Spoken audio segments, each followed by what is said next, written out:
All right, Karen Travers is standing by. There's a new poll out that says Biden and Trump are too old to have the job. They seem to prove this almost daily, Karen. Yeah, it's a tough poll for both. It's a pretty bad headline from this ABC IPSOS poll that found an overwhelming majority of Americans think, first, the president is too old to serve another term. 86% of Americans say that about the president, who is 81 years old, and 62% of Americans think Donald Trump, who's 77 years old, is too old to serve as president. Interestingly, there's a very significant difference in the partisan view of the respective nominees. 73% of Democrats think that Biden is too old to serve. But when you look at just Republicans, only 35% of Republicans think Trump is too old to serve. So deeper concerns among Democrats about their nominee than among Republicans. Also, when you look at independents, there are more issues for Biden than Trump. 91% of independents think the president's too old to serve. 71% say the same thing about Donald Trump. The partisan part of that, what do people tell you that means? I mean, analysts and folks you've spoken to, how do they take that?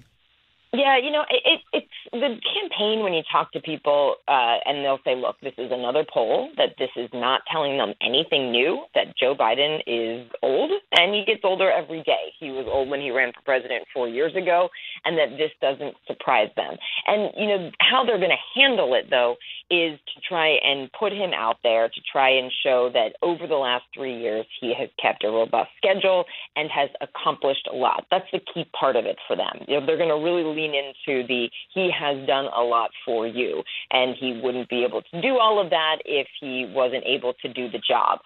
That's another hard sell, though, because other polls have also, ours and other outlets, other polls show that people aren't necessarily buying what he's selling. He doesn't have great approval ratings on the economy or on the border, immigration, or other top issues of concern to Americans.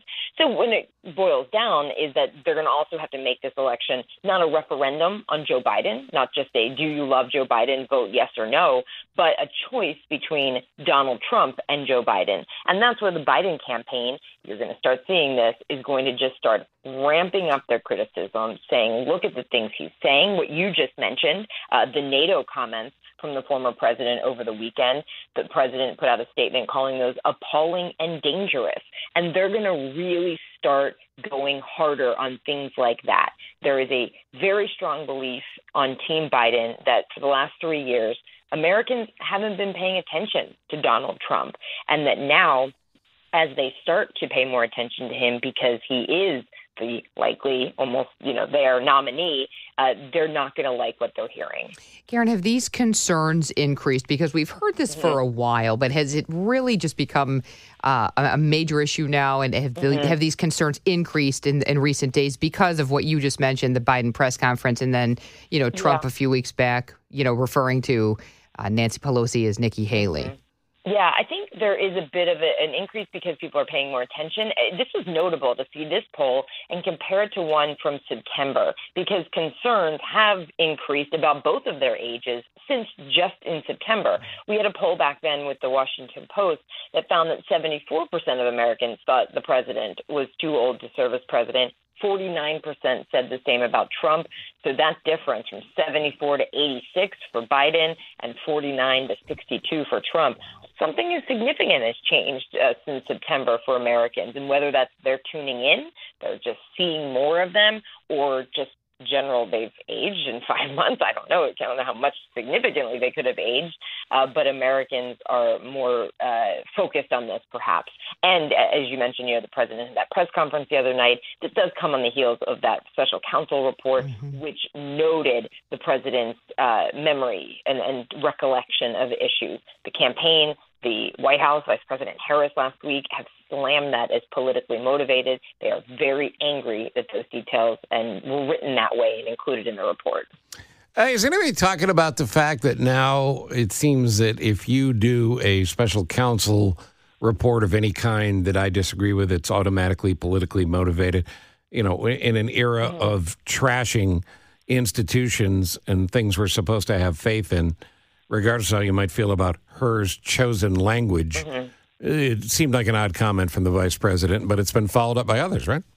Yeah, I mean, it has been followed up because they'll say, that there were guidelines from the Justice Department that weren't followed here. When you're not bringing charges, when you're writing that there was, evidence wasn't found to pursue charges, yet you then spell things out like the way he did, that's not department policy, that's not department guidelines. That's one of the big issues that the White House and then the campaign and allies of the president have with the report, and questioning about whether the Attorney General should have stepped in and changed some of that because it didn't fit what they should have put out. And this is where I'm not saying this from my own perspective. I'm not a lawyer, but lawyers that we talk to say that when you have a report that does get to that conclusion saying no charges, you write it in a way, and this was surprising the way this was released. Isn't it similar to what James Comey did in 2016, 2 weeks before the election? With Hillary. When he said, we're not charging Hillary Clinton, and the but was pretty damning.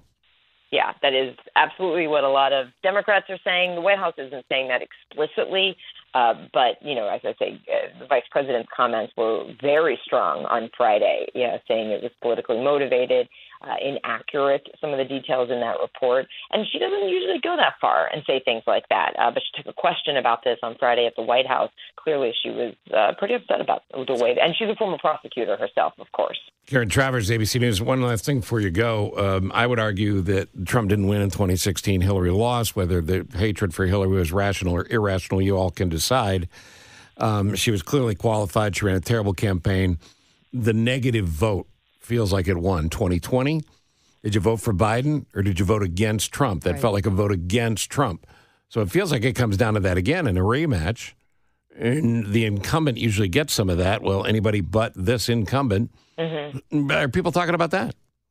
Yeah, I mean, I think that gets down to what I was saying of, when you're running as an incumbent, you tend to say, vote for me because I've done all these things, but they're really going to make this a choice because they are going to try to run on the negatives of Donald Trump.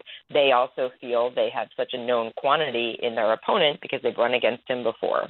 And I got to jump to go to my next city. All good. Thank you. Thanks, Karen. See you later. Karen Travers, ABC News.